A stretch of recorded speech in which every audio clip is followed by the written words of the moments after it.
sorcellerie travaille à maintenir les âmes dans les profondeurs. Frère, soeur bien-aimé, il n'y a que Dieu qui peut reconstruire convenablement ta vie. Je te prêcherai la prospérité. Je te dirai que Dieu te bénira. Je te dirai que Dieu fera des grandes choses. Mais je m'arrêterai aussi comme aujourd'hui. Je te dirai, donne ta vie à Jésus, sinon tu iras en enfer.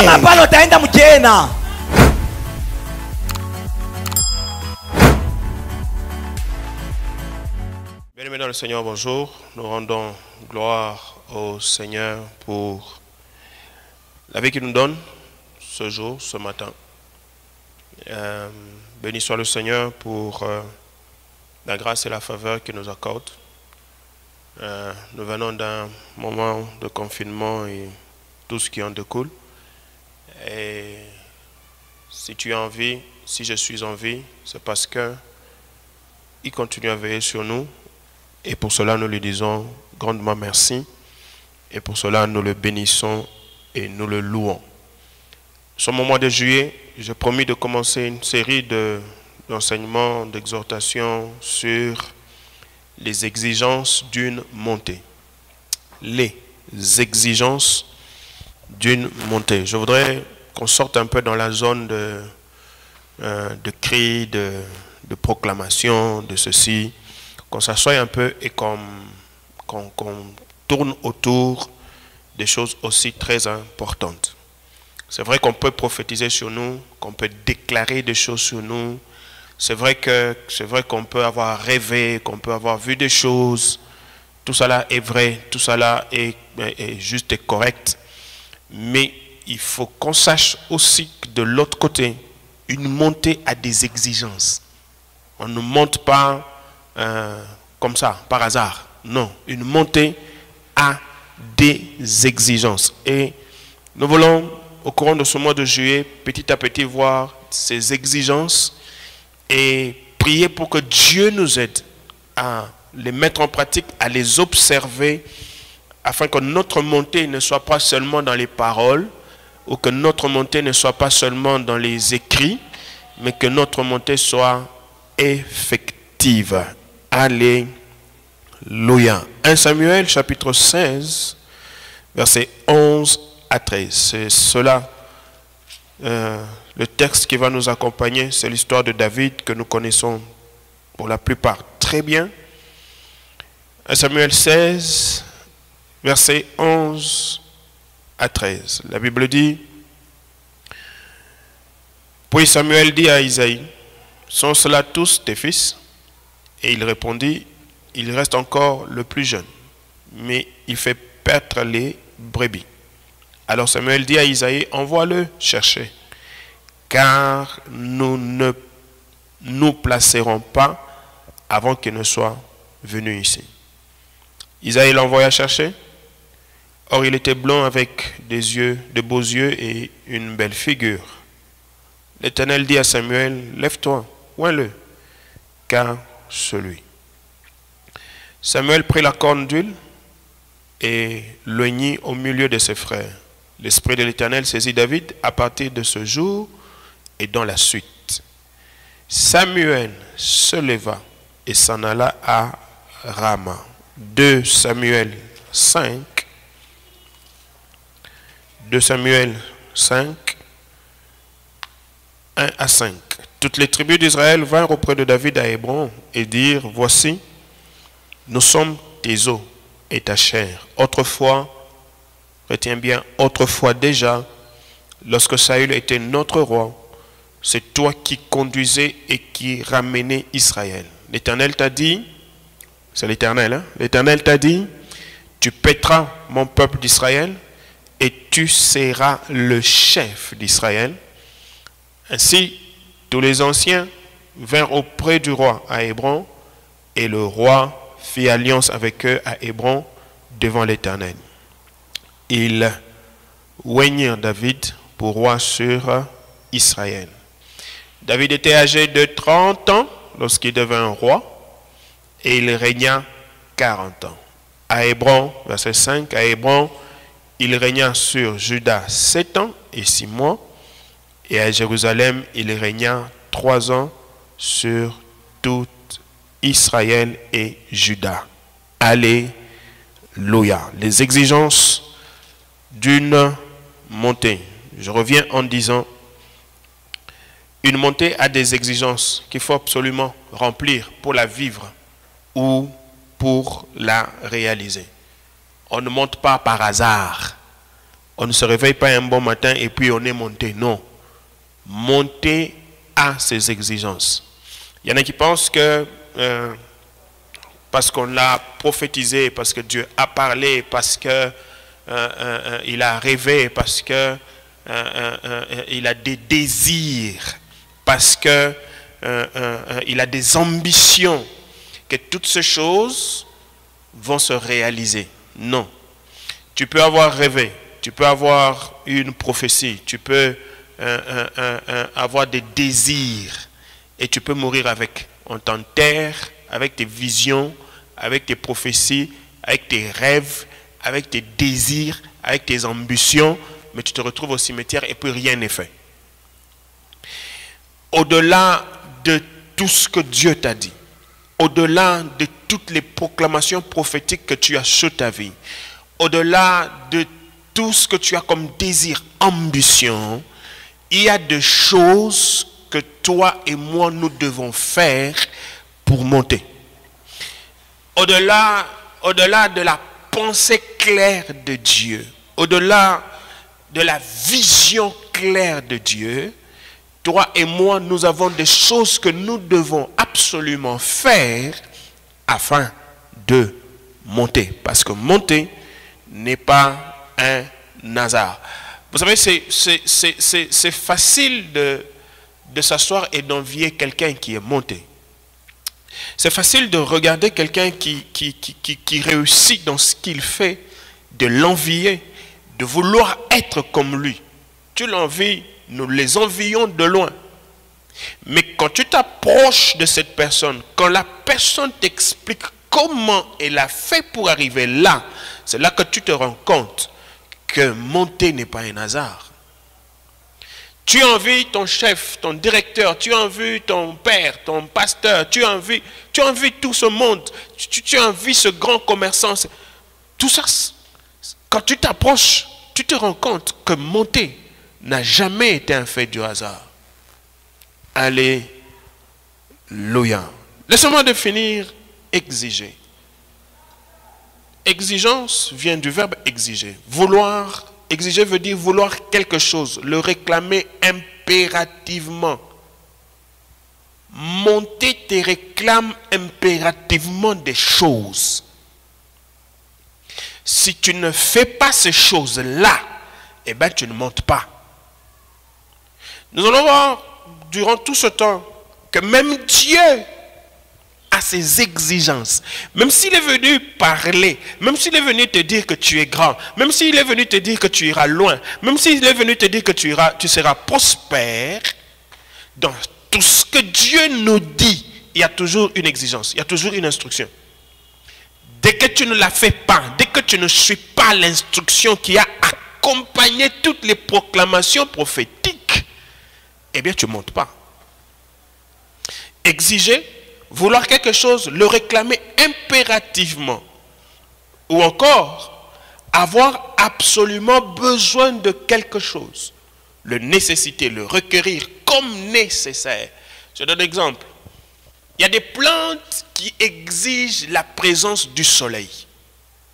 S'il n'y a pas de soleil, ces plantes-là ne poussent pas. Monter nous exigera impérativement des choses.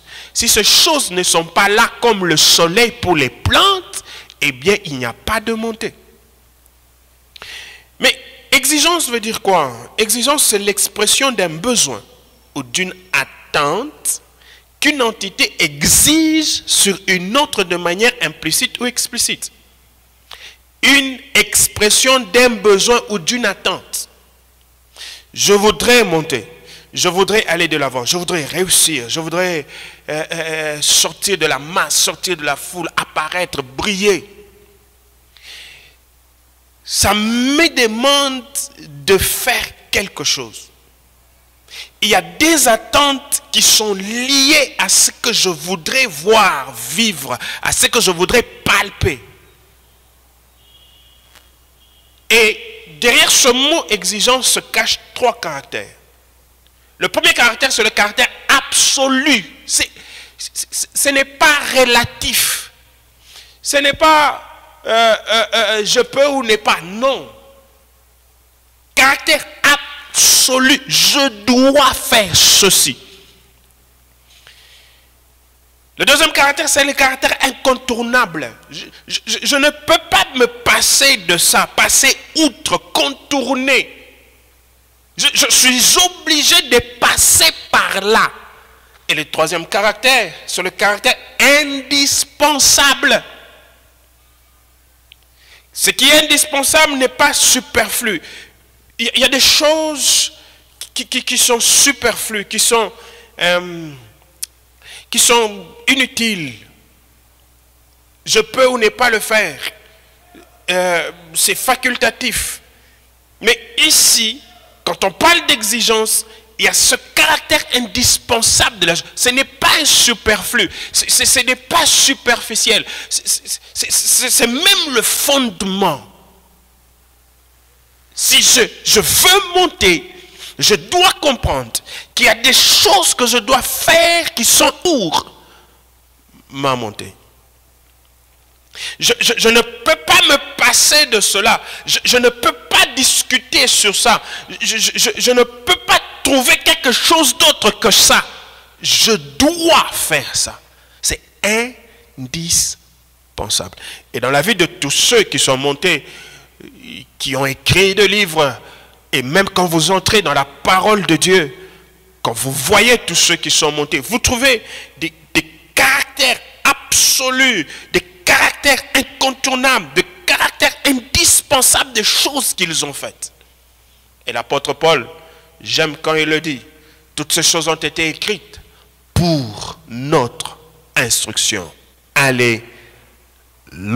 Alors, ce matin, allons-y avec la première exigence de la montée. La toute première, c'est le respect du temps. Le respect du temps. C'est une exigence qui s'appliquera directement ou indirectement sur chacun de nous. Le respect du temps. Dans une montée, quand nous la désirons, quand nous voulons que les choses changent, quand nous voulons briller, quand nous voulons quitter la masse, monter, aller de l'avant, nous avons tendance à oublier le facteur temps. Dans la plupart des cas, quand je parle par exemple des jeunes gens, les jeunes gens veulent devenir tout et tout à coup. Ils veulent monter directement, boum, qu'on le voit, qu'on le connaisse, qu'on entende, qu'on les respecte, et puis c'est tout à coup. Frères, bien-aimés, il y a des choses dans la vie qui n'arriveront jamais tout à coup. Quoi que tu fasses, ça n'arrivera jamais tout à coup. Le respect du temps, est-ce que tu sais que Dieu lui-même respecte le temps? Dieu est hors temps, mais il respecte le temps. Nous voulons tout devenir au même moment. J'ai besoin d'être grand. Dès que j'ai besoin d'être grand, je veux être grand directement. Je veux que tout le monde me respecte. Je veux que tout le monde me reconnaisse. Je veux que tout le monde m'acclame. Je veux que tout... Directement. Même Dieu respecte le temps. Luc, que j'aime beaucoup, chapitre 1er, verset 31. L'ange va voir Marie. L'ange dit à Marie, et voici, tu deviendras enceinte, et tu enfanteras un fils, et tu lui donneras le nom de Jésus. Frères et sœurs, malgré le miracle de la conception, Jésus n'est pas né 1 mois après la grossesse. Il y a eu miracle de la conception. Marie n'a point connu d'homme. C'est le Saint-Esprit qui l'a couvert. Marie tombe enceinte. Mais Dieu était capable de sortir Jésus 1 mois après. Il était capable de produire, d'amener à l'accouchement Marie 1 mois après la conception de Jésus? Non. Jésus, ce n'est pas un prématuré. Il n'est pas né 6 mois après, un kabichi. Comme on le dit chez nous à Lumbashi. Jésus est resté dans le sein de Marie pendant 9 mois. Le temps. Il est resté pour respecter le temps. Mais il y avait du divin, il y avait de la puissance, il y avait de la gloire. Déjà qu'il y avait un miracle dans la conception, il pouvait sortir avant. Mais il a respecté le temps. C'est 9 mois après qu'il est sorti. Et plus encore, quand Jésus est né, il a suivi le cycle normal pour un enfant. Il a grandi normalement, comme ceux de son âge, tout en respectant le temps. Jésus n'a pas grandi plus rapidement que ceux de son âge, non. Non. Il a respecté le temps. Il est passé par chacune des étapes en respectant le temps. Et à 30 ans qu'il commence son ministère, ce n'est pas le jour où il a commencé le ministère qu'on l'a connu partout et par tout le monde. Ah non. Il commence le ministère à 30 ans et il suit le cheminement normal. On le connaît par un petit groupe, on le connaît par un groupe un peu plus grand, et puis on le connaît. Ça veut dire, il respecte le temps. C'est vrai que 3 ans et demi après, il a fini sa mission, il est mort, il est ressuscité, et puis il est monté. Mais il a respecté le temps. Pourquoi nous voulons être tous au même moment? Jésus qui était 100% homme, 100% Dieu, il a respecté le temps. Pourquoi nous ne voulons pas respecter le temps?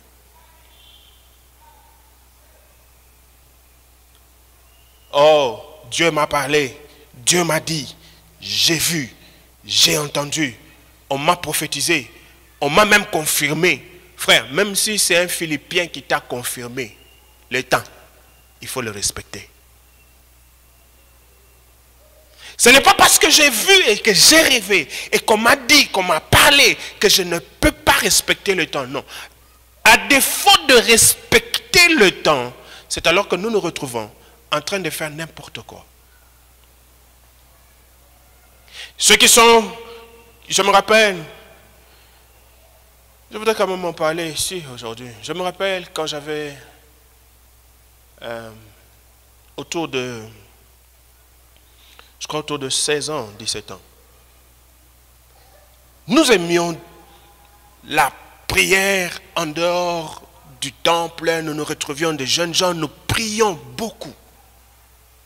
L'onction, les prophéties, nous prophétisions. Et je me rappelle à cette époque-là, l'un d'entre nous a prophétisé en disant que Dieu nous avait appelés à temps plein.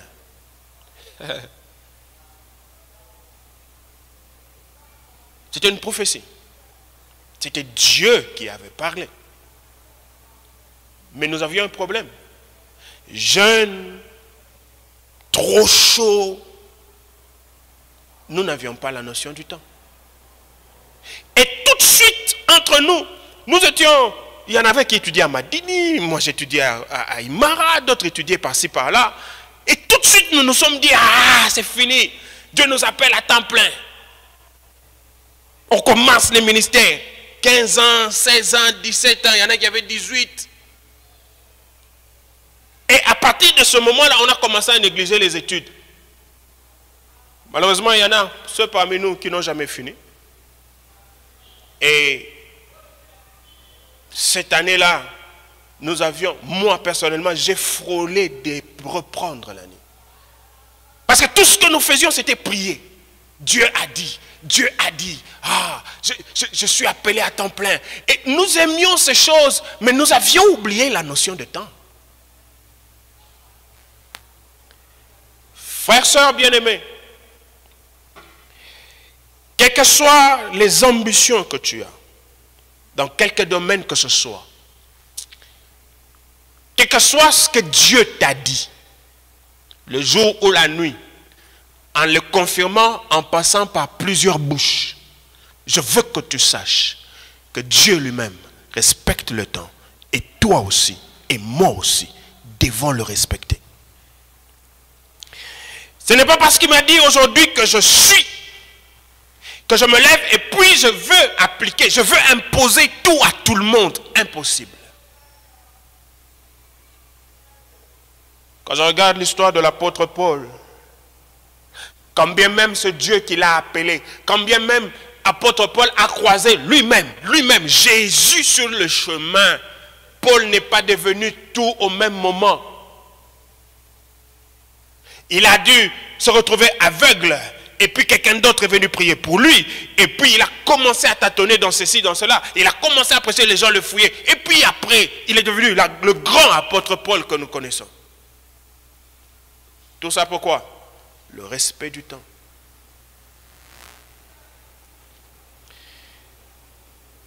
Quel que soit ce que Dieu t'a dit, quel que soit ce que tu veux réaliser, quelle que soit la vision que tu as, n'oublie pas qu'il y a ce facteur temps qu'il faut que tu respectes. Travaille, fais tout ce que tu dois faire, mais respecte le temps. Si tu te bats contre le temps, si tu travailles en ignorant le temps, si tu veux être tout au même moment, alors tu monteras. Mais tu descendras de la manière la plus catastrophique possible. Parce qu'au-dessus, quand tu monteras, tu ne tiendras pas. J'aime le dire, le problème n'est pas de monter. Je le dis depuis que l'année a commencé. Le problème n'est pas de monter. Mais le problème, c'est de monter et de rester. Tu peux monter, et puis demain, on te retrouve plus bas qu'avant. Qu'est-ce qui se cache derrière le respect du temps? Je crois qu'on va arrêter là. Et on va continuer dimanche prochain. Qu'est-ce qui se cache derrière le respect du temps? Le respect du temps nous apprend trois choses. La première chose que le respect du temps nous apprend, c'est la patience. La patience est une vertu importante dans la vie de ceux-là qui sont appelés à monter. Lorsque tu montes, lorsque tu commences à briller, lorsque tu commences à diriger, lorsqu'on commence à te connaître, lorsqu'on commence à parler de toi, frère, sœur, s'il y a une chose que tu dois apprendre, s'il y a une chose qui doit t'accompagner dans cette montée, c'est la patience. Parce que laisse-moi te dire, quand tu lis les Écritures, quand tu lis les bibliographies de tous ceux-là qui sont montés, quand tu montes, tu t'exposes. Quand tu montes, quand tu commences à briller, tu deviens l'objet de plusieurs choses. Pas toujours des bonnes choses, mais aussi des mauvaises. Quand tu montes et qu'on te remarque, tu deviens la cible de beaucoup de choses. Allons aujourd'hui au 21e siècle dans les réseaux sociaux. Dans les réseaux sociaux, quand quelqu'un est monté, regardez comment on parle de lui. D'un côté, il y en a qui parlent très bien de lui. D'un autre côté, il y en a qui ne parlent qu'en mal de lui. Même quand il a fait quelque chose de bien, on ne parle qu'en mal de lui. Le respect du temps nous apprend d'être patients. Patients avec nous-mêmes, mais patients avec les autres. Alléluia. Deuxième chose que nous apprend le respect du temps, c'est la maîtrise. Frères et sœurs, pourquoi monter sans avoir aucune maîtrise dans le domaine dans lequel tu montes?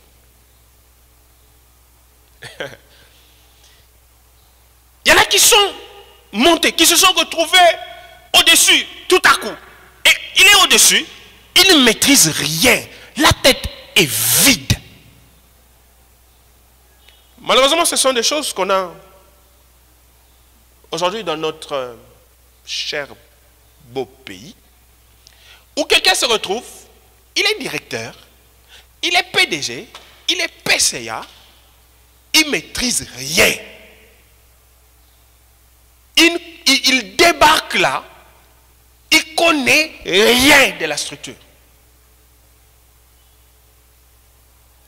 Il se retrouve chef sans être passé par certaines étapes ou certains niveaux avant d'arriver là-bas. Alors, il ne maîtrise rien du tout.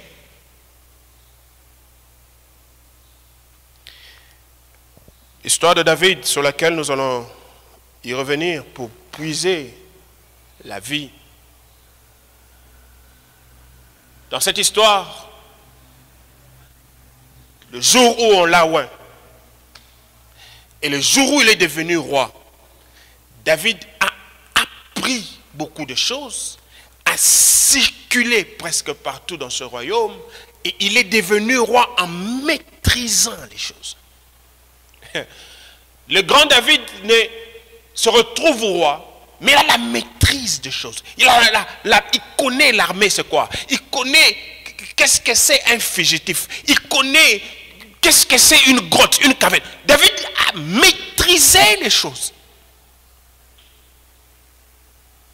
Et tout ce qu'il a fait en Israël, aujourd'hui, même aujourd'hui au XXIe siècle, en Israël, on le respecte. Le grand David, le roi David. Mais le problème, c'est lequel? Il est monté sur le trône avec la maîtrise des choses.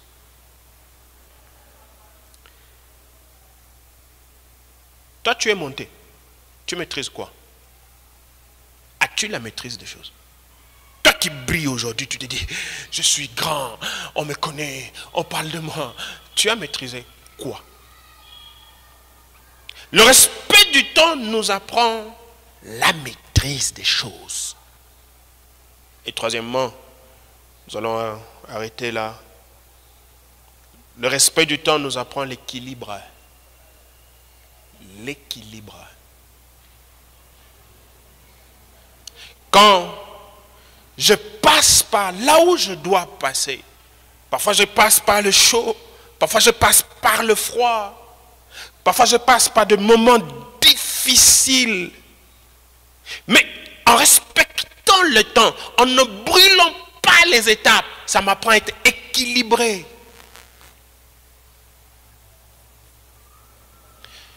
J'aime ce que la Bible dit dans Ecclésiaste. La Bible dit ceci, c'est Salomon qui parle. Il dit, ne sois pas bon à l'excès et ne sois pas méchant à l'excès. Qu'est-ce qu'il veut dire? Sois équilibré. Sois équilibré. Bien-aimés frères et sœurs, si nous ne respectons pas le temps, nous manquerons de l'équilibre lorsque nous serons au-dessus. C'est là que les gens, nous arrivons à monter, mais nous n'arrivons plus à faire ce que nous devons faire là où nous sommes. Nous ne sommes pas équilibrés. Nous sommes dans les extrêmes. Soit il est trop mauvais, soit il est trop bon.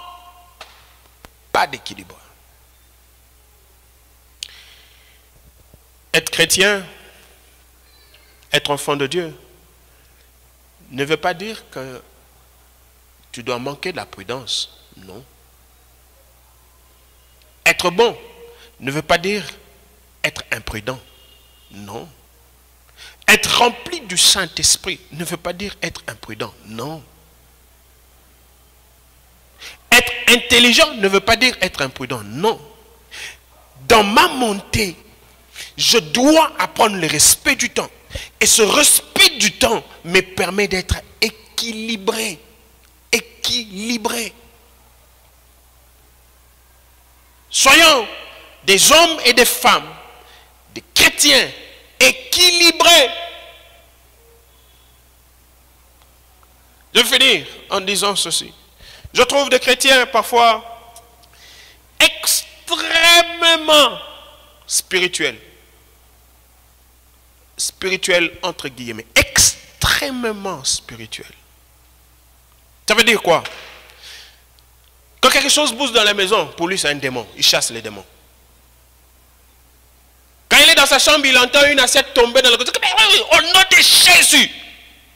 Il est extrêmement spirituel.